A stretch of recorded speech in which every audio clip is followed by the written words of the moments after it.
नमस्कार. दत्तकृपा ज्योतिष कार्यालयाच्या अंतर्गत काल आपण एक व्हिडिओ सादर केला होता. आज आपण गंध का लावावा या विषयावर आपण बोलणार आहोत. स्त्रिया कपाळी हळदी कुंकू लावतात, पुरुष कपाळी गंध लावतात, तर का लावावा याविषयी आपण बोलणार आहोत. त्याआधी एक छोटासा श्लोक घेऊ. कस्तूरी तिलकं ललाटपटले वक्षस्थले कौस्तुभं नासाग्रे वरमौक्तिकं करतले वेणुकरे कंकणं सर्वांगे हरिचन्दनं सुललितं कंठे च मुक्तावली गोपश्री परिवेष्टितो विजयते गोपाल चूडामणी. कस्तुरी तिलक धारण केलेले गोपाल कृष्णांचा यामध्ये उल्लेख आहे. आणि सर्वांगे हरिचंदन, सगळ्या शरीराला त्यांनी चंदन लावलेले असे ह्या श्लोकामध्ये उल्लेख आलेला आहे. खूप डीप मध्ये आहे. आपल्याला फक्त जो आपला मूळ विषय आहे की बाबा चंदन का लावावं म्हणून हा श्लोक त्या विषयासाठी मी निवडलेला आहे. हिंदू धर्मामध्ये हळदी कुंकू लावणे किंवा कपाळी गंध लावणे याला खूप महत्त्व सांगितलेलं आहे. अनामिका म्हणजे करंगळीच्या शेजारचं जे बोट आहे त्याला अनामिका म्हणतात.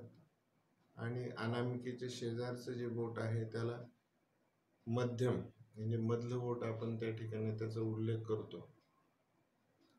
तर ह्या दोन बोटांनी आपण सहसा गंध लावतात. तर ह्या दोन बोटाने का गंध लावावा, तर ह्या दोन्ही बोटांच्या खाली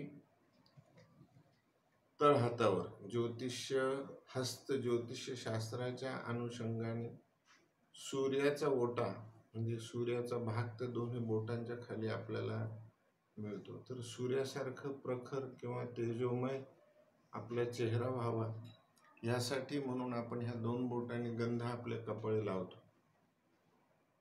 देवाला आपण अनामिकेने गंध लावतो आणि मधल्या बोटाने आपण आपल्या स्वतःला गंध लावू शकतो.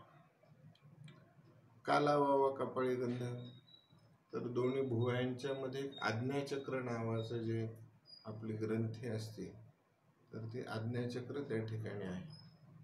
आणि त्याला जर तुम्ही वारंवार जर स्पर्श करत राहिले, दाबत राहिले तर ॲक्युपंक्चर सारखा एक प्रकार त्या ठिकाणी निर्माण होतो आणि तुमच्या सगळ्या शरीरातल्या शिरा आणि हे तत्पर त्या ठिकाणी राहतात. त्याला आज्ञाचक्र असं त्या ठिकाणी म्हणलं जातं.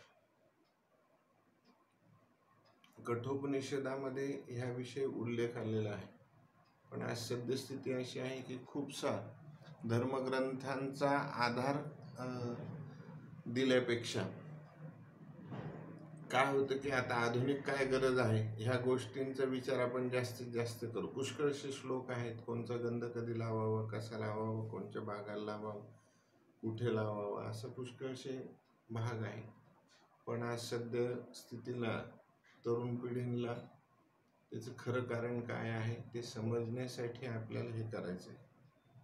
मधल्या बोटाने ज्या वेळेला आपण गंध लावतो तर मधल्या बोटाचा गंध लावणे आणि आज्ञाचक्र ह्यांचा हृदयाशी संबंध आहे.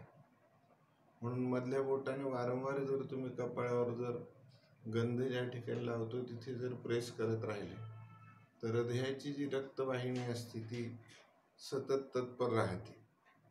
आणि ती रक्तवाहिनी सतत वाहत राहिल्यामुळे तुमचे हृदयाचे ठोके, हृदय तुमचे छान प्रकारे चालू राहते.